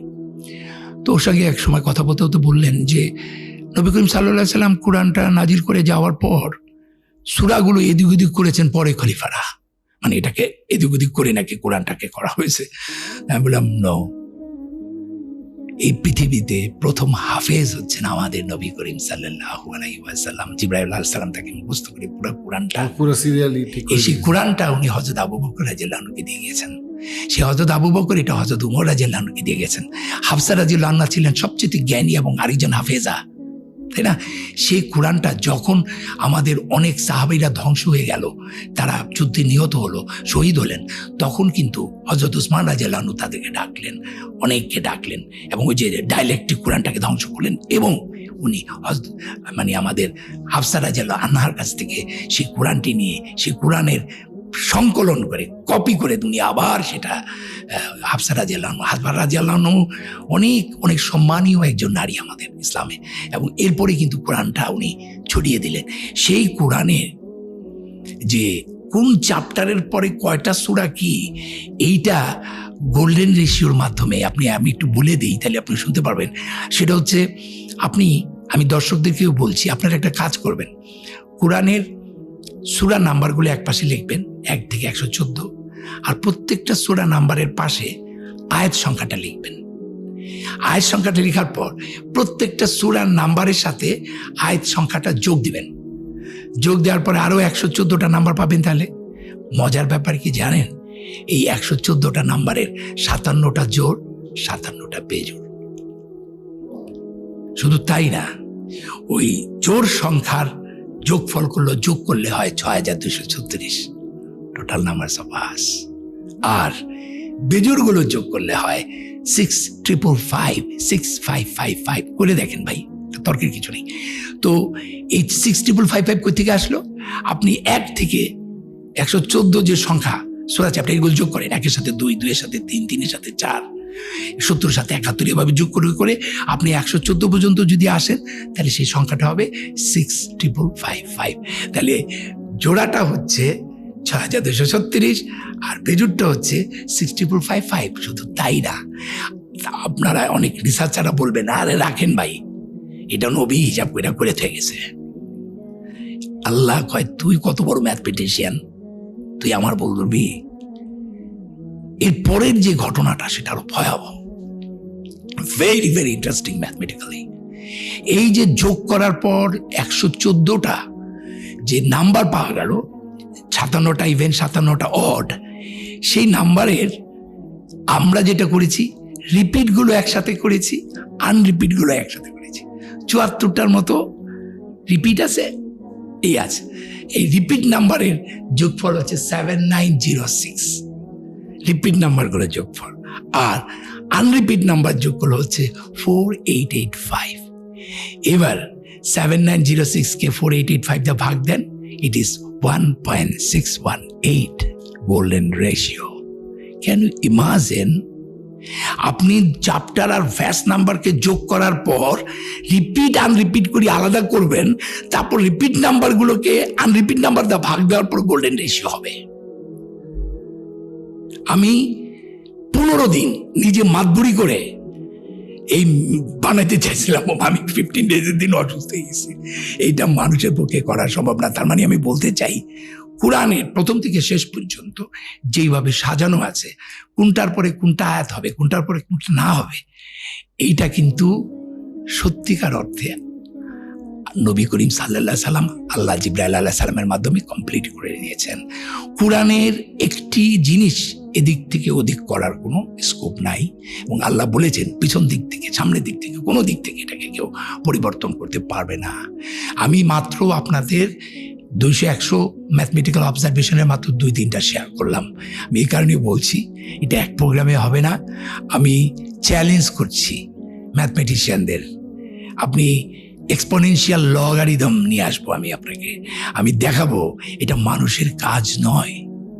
সো কোরআন আমার কাছে যেটা মনে হয় খুব ধীরে স্থিরভাবে, অর্থপূর্ণভাবে, সুন্দরভাবে বুঝতে হবে আর কি। আপনি খুব সুন্দর উপস্থাপনা করেন। আপনি যদি কোরআনের কোনো একটা অংশ উপস্থাপনা করতেন যেটা আপনার খুব, আমি সূরা ফাতিহাটা বাংলা এত দ্রুত বলতে পারবো, আপনি এত দ্রুত আরবিতে বলতে পারবেন না। আমি একটু বলি তাহলে আসবে না। সমস্ত প্রসঙ্গে বিশ্ব জগতের প্রতিপালক আল্লাহরই যিনি পরম করুণা পরম বিচার দিন মার্গাম, তোমার প্রসঙ্গে তোমার সাহায্য প্রার্থী মানুষদের চালিত করে সঠিক পথে তাদের পথে যাদেরকে তোমার দান করেছে, যারা তোমার শক্তি দানে পথ রয়েছে। আমি আল্লাহু আকবার। Does it mean what we are doing? ধুমধাম কি আওয়াজ করছি এগুলো, আমরা মানি আছে কোনো? কিন্তু সূরা ফাতিহার অনুবাদটা কি? চোখে জল চলে আসে। আমি যদি বলি, বিতাড়িত শয়তানের প্রচারণা হতে আল্লাহ তাআলার কাছে আশ্রয় প্রার্থনা করছি। পরম করুণাময়, পরম দয়াময় আল্লাহর নামে সমস্ত প্রশংসা বিশ্ব জগতের প্রতিপালক আল্লাহরই, যিনি পরম করুণাময়, পরম দয়াময়, বিচার দিনের মালিক। আমরা তোমারই উপাসনা করি, তোমারই সাহায্য প্রার্থনা করি। তুমি আমাদেরকে চালিত করো সঠিক পথে, তাদের পথে যাদেরকে তুমি অনুগ্রহ দান করেছ, যারা তোমার রোষে পতিত হয়নি, পথভ্রষ্ট হয়নি। আমিন। আলহামদুলিল্লাহ। আউযু বিল্লাহি মিনাশ শাইতানির রাজীম। বিসমিল্লাহির রহমানির রহিম। আলহামদুলিল্লাহি রাব্বিল আলামিন আর রহমানির রহিম মালিকি ইয়াউমিদ্দিন ইয়াকা না'বুদু ওয়া ইয়াকা নাস্তাঈন ইহদিনাস সিরাতাল মুস্তাকিম সিরাতাল্লাযীনা আন'আমতা আলাইহিম গায়রিল মাগদুবি আলাইহিম ওয়ালাদ-দাল্লিন। কি সুন্দর! আমি এখন যেটা আরবিতে পড়লাম, আমি প্রত্যেকটা ওয়ার্ড বুঝি, যে কারণে আমি এটা কি, এবং দেখেন সূরা ফাতিহাটা আমার দিয়ে বলা আছে, আমি নাই কোনো। আমার মানে হচ্ছে আমি আল্লাহর নবীর উম্মত হিসাবে সমগ্র মুসলমানদের প্রতিনিধিত্ব করে কিন্তু মুসলমানদের হয়ে কিন্তু আল্লাহর কাছে প্রার্থনা করছি। সো সূরা ফাতিহাটা যদি না বুঝি, আমি আমার যেটা মনে হয় ভালো অনুবাদগুলো মুখস্থ করা উচিত। যেমন অনেককে আমি দেখেছি, আমি তো মসজিদে নামাজ পড়ি, জুমা নামাজ পড়ি, আয়াতটা বলার পরে তারপর তার মতো করে সে অনুবাদটা বলে। এতে করে অনেক তথ্য ছুটে যায়, অনেক দ্যুতি নষ্ট হয়ে যায়। আমি সংলাপের, আমাদের যে অভিনয় করি না, সংলাপের দ্যুতিটা নষ্ট হয়। আমি একটা উদাহরণ দিই, তাহলে বুঝতে পারবেন। আমার গোর নাটকের একটা সংলাপ আমি বলছি। বলতেছে, এক বিধবা, হিন্দু বিধবা, আগের দিনে নিয়ম আছিল, স্বামীরা যখন মারা যাইত, স্বামীকে চিতার লগে বউগো আগুনে চাপ দিতে হইত। এই নিয়মই ভালো ছিল। সারা জীবন আগুনে পোড়ার চাইতে একদিনে চিতার আগুনে পোড়া অনেক ভালো। এই যে এটার মধ্যে একটা পোয়েট্রি আছে, এটার মধ্যে একটা দ্যুতিটা আছে সংলাপের। সেই দ্যুতিটা যদি আমি একটু বানাই বুনাই এদিক করি, তাহলে কিন্তু দ্যুতিটা নষ্ট হয়ে যাবে। ঠিক যেই অনুবাদটা অ্যারাবিক অনুবাদটাকে কি সুন্দরভাবে এরকম দ্যুতিময়তা রেখে, কাব্যময়তা রেখে অনুবাদ করেছে, সেইটা কিন্তু কাছাকাছি যাবে। তাহলে আমার অনুরোধ থাকবে যারা হাফেজ, তারা, আমি অনেকে বলেছি যে সে সুর ছাড়া বলতে পারে না, সুরে সুরে মুখস্থ করছে আলহামদুলিল্লাহি রাব্বিল আলামিন। আমি কি এইভাবে বলতে পারি না নামাজটা? আমাকে সবাইকে কি এইভাবেই বলতে হবে? আলহামদুলিল্লাহি রাব্বিল আলামিন। আর অনেক সময় তো আল্লাহ ধমকের সুরে কথা বলছেন, আর কখনো কখনো আল্লাহ সবসময় তো সুর দিয়ে আপনার আপনি একই সুরে করলে হবে না তো। তাহলে আপনি যখন বলবেন যে কুল হু আল্লাহু আহাদ, আল্লাহ বলো, কুল মানে এটা এক ধরনের শপথ করতে বলছে, শপথ কর আমার সাথে, তুই বলো। এটা এক ধরনের, ওই যে আমরা স্কুলে শপথ করি না, শপথ। সূরা আল কাফিরুন, তাই না? বলো হে আমরা মানে অবিশ্বাসী। আমি এই সূরাটা আমার এখন কাছে ইনজাস্টিস মনে হয়, কেন এটা দিয়ে নামাজ পড়বো? কিন্তু আসলে কিন্তু এই আল্লাহ এটা দিয়া শপথ করাচ্ছে যাতে তোর ভিতরে এই ধর্ম, এইটা জিনিসটা কাল্পটা ক্লিয়ার হয়। সেই কুলের অনেক রকমের ব্যাখ্যা আছে।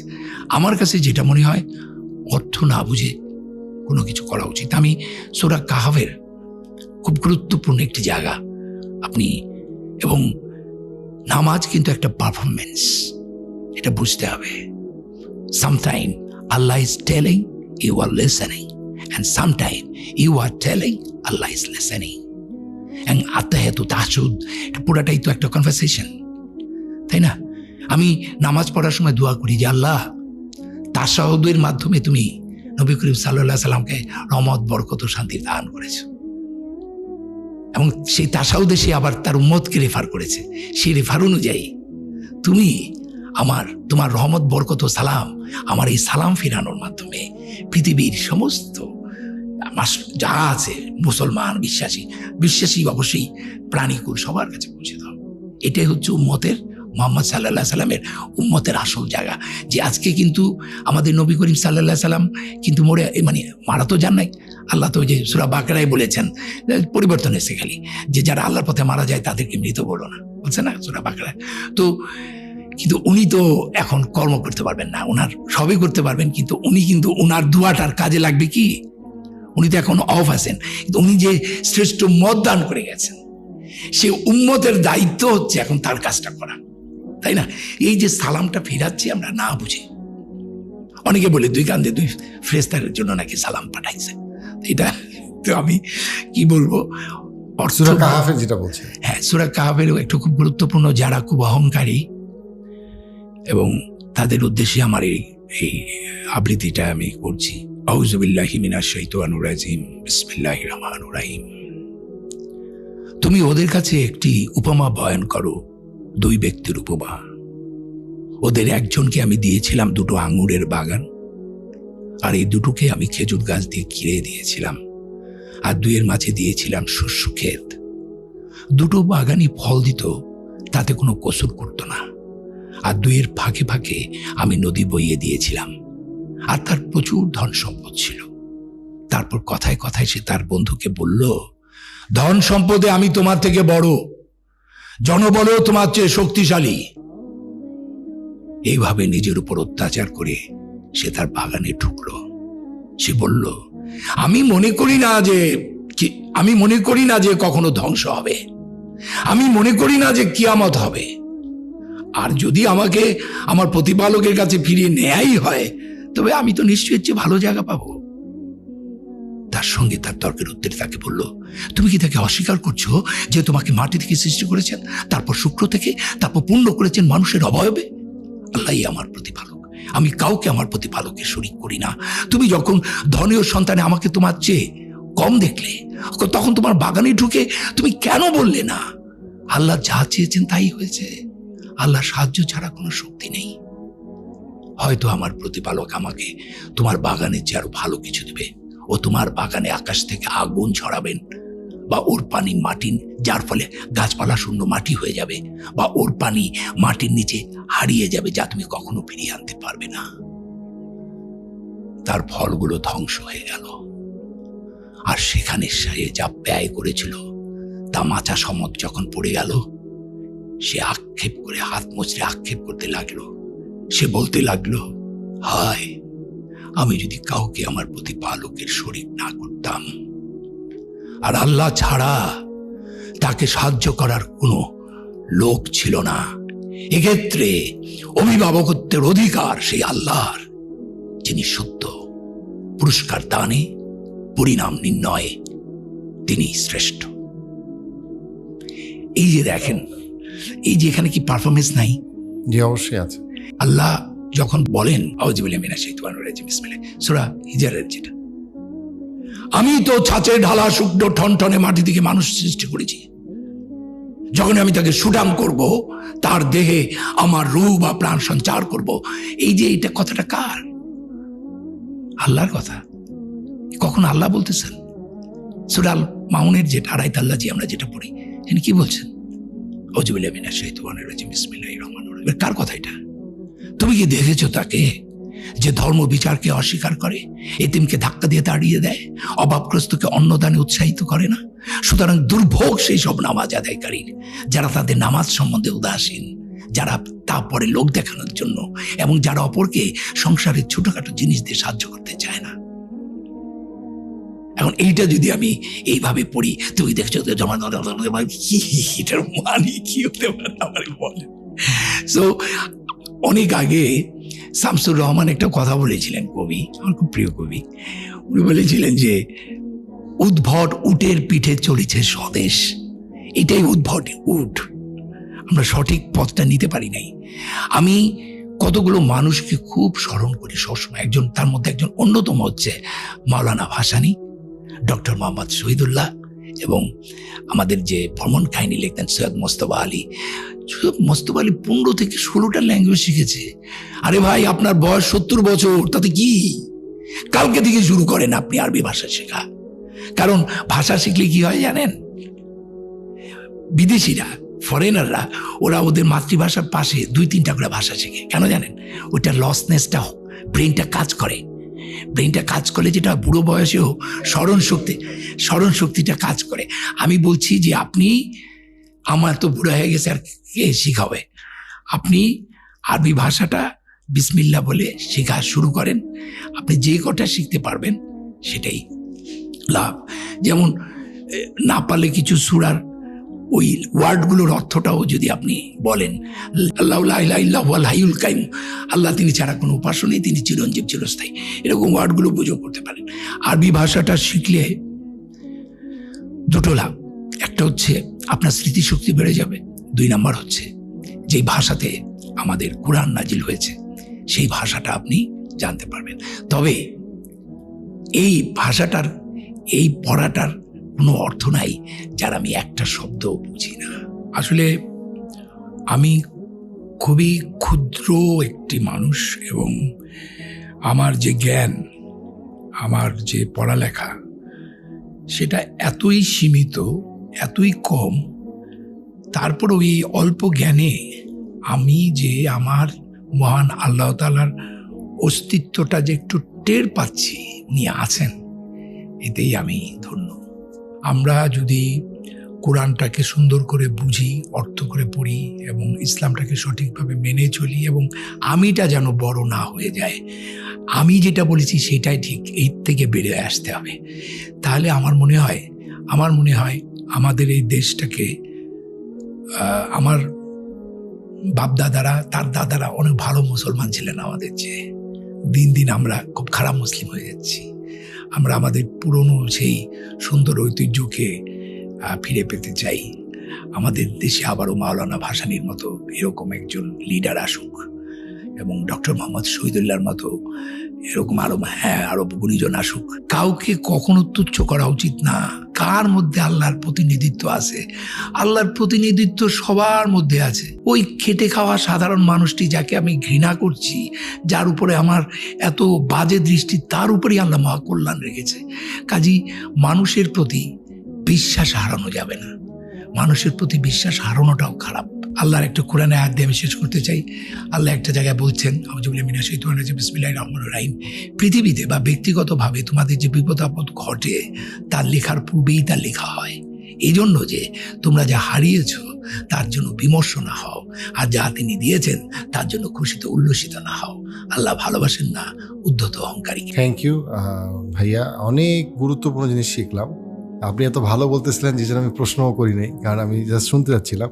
আমি মনে করি যে আমরা আরও অনেক কিছু আপনার কাছে শিখতে পারবো। অনেক কিছু আমরা খুব ব্রিফলি গেছি, যেমন গাণিতিক বিষয়টা, মুসলমানদের ব্যবহারের বিষয়টা, সংস্কৃতি ও ইসলামের মেলবন্ধনের বিষয়টা, সেগুলোর থেকে আপনার কাছ থেকে আরও ইনশাল্লাহ শিখবো।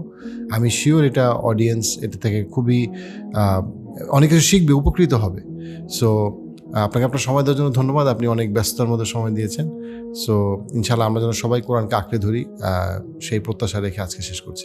আমি তোমাকে একটু কথা বলতে চাই, সেটা হচ্ছে যে তোমার সাথে, আপনার সাথে আমার যে পরিচয়টা সেটা খুব কাকতালীয়, এবং কিভাবে যেন হয়ে গেল। এবং আমি এই প্রথম ধর্ম নিয়ে আমি পাবলিকলি কথা বললাম, এবং সেটা কিন্তু আল্লাহ তোমার মাধ্যমে করলো। আলহামদুলিল্লাহ। আল্লাহকে অনেক অনেক ধন্যবাদ। আলহামদুলিল্লাহ।